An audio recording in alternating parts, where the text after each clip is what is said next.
ఈ కార్ రేస్లో ఈడీ విచారణ స్టార్ట్ కావడంతో గులాబీ నేతల్లో గుబులు మొదలైంది.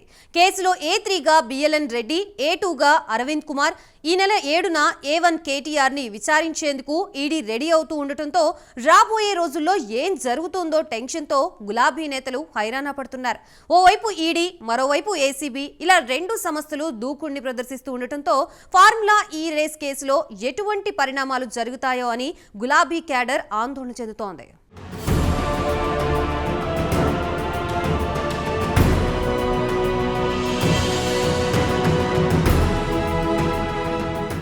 తెలంగాణ ఫార్ములా ఈ రేస్ పొలిటికల్ మంటలు రేపుతోంది.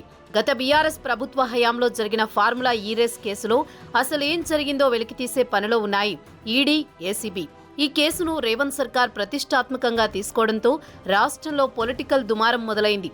మరోవైపు ఫార్ములా ఈ కార్ రేసులో విచారణ షురూ అయింది.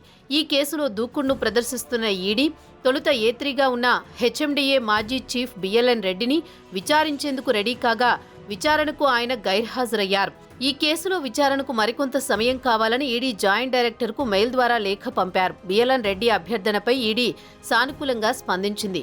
మరో రోజు విచారణకు పిలుస్తామని బిఎల్ఎన్ రెడ్డికి ఈడీ సమాధానం పంపింది.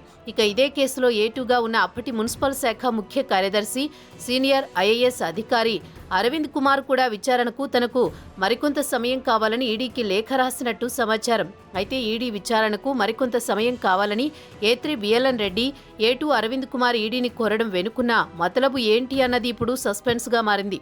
గడువు ఎందుకు కోరారు, అసలు విచారణకు హాజరవుతారా లేదా అన్నది ఉత్కంఠగా మారింది.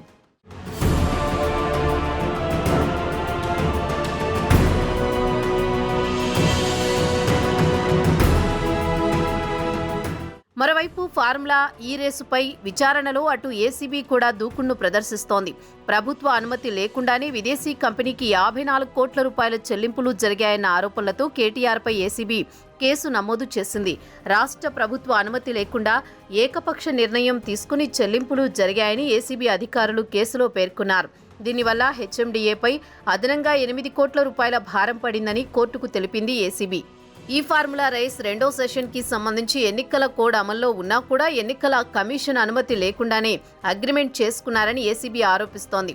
మొదటి అగ్రిమెంట్లో ప్రభుత్వం కేవలం ట్రాక్ నిర్మాణంతో పాటు ఏర్పాట్లు చేసేలా ఉంది. ఇక రెండో సెషన్ అగ్రిమెంట్లో ఏర్పాట్లతో పాటు స్పాన్సర్ అమౌంట్ కూడా హెచ్ఎండిఏ చెల్లించే విధంగా ఒప్పందం కుదిరింది. ఇది జరిగి ఉంటే ప్రభుత్వంపై మరో 600 కోట్ల రూపాయల భారం పడి ఉండేదని ఏసీబీ చెప్తోంది. అయితే ఫార్ములా ఈ కార్ రేసుపై విచారణ రాజకీయ కక్ష సాధింపు అనడం అర్ధరహితమంటోంది ఏసీబీ.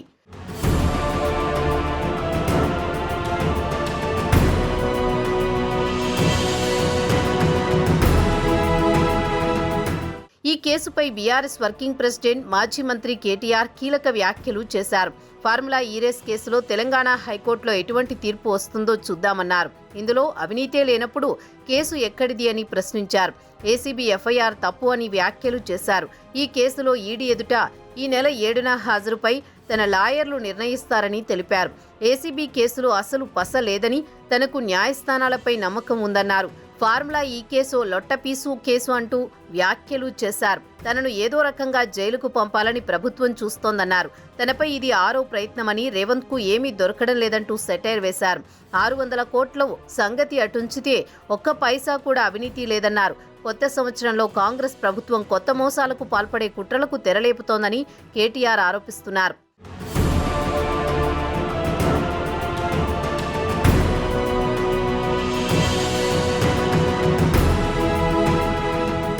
అసలు ఈ ఫార్ములా ఈ కార్ రేసింగ్లో ఏం జరిగిందో ఓసారి చూద్దాం. ఫార్ములా ఈ కార్ రేసింగ్ 2022 అక్టోబర్ 25న ఒప్పందం కుదిరింది. ఫార్ములా ఈ ఆపరేషన్స్, ఏస్ నెక్స్ట్ జెన్ పురపాలక శాఖలు ఒప్పందం కుదుర్చుకున్నాయి. 9, 10, 11, 12వ సీజన్ల కార్ రేసులు హైదరాబాద్లో నిర్వహించేలా ఒప్పందం కుదిరింది. 2023 ఫిబ్రవరి 10, 11 తేదీల్లో నెక్లెస్ రోడ్లో 9వ సీజన్ రేసింగ్ నిర్వహించారు. అయితే ఫార్ములా ఈ కార్ రేసులో హెచ్ఎండిఏ, రాష్ట్ర ఆర్థిక శాఖ, ఆర్బీఐ అనుమతి లేకుండానే నేరుగా విదేశీ సంస్థకు 55 కోట్ల చెల్లింపులు జరిగాయని ప్రభుత్వం ఆరోపిస్తోంది. వాటిలోనూ 46 కోట్ల వరకు డైరెక్ట్గా డాలర్ల రూపంలో చెల్లించడం ఉల్లంఘనే అనేది కేసులో ప్రధాన అభియోగం. విదేశీ సంస్థకు నగదు చెల్లింపులు ఎలా జరిగాయనే కోణంలో ఏసీబీ దర్యాప్తు చేస్తోంది. నిబంధనలకు విరుద్ధంగా ఈ రేసింగ్ నిధుల చెల్లింపునకు అనుమతులు ఎవరు ఇచ్చారు, నిధులు ఎక్కడికి చేరాయి, ఎవరెవరి చేతులు మారాయి అన్న దానిపై ఏసీబీ దర్యాప్తు చేస్తోంది.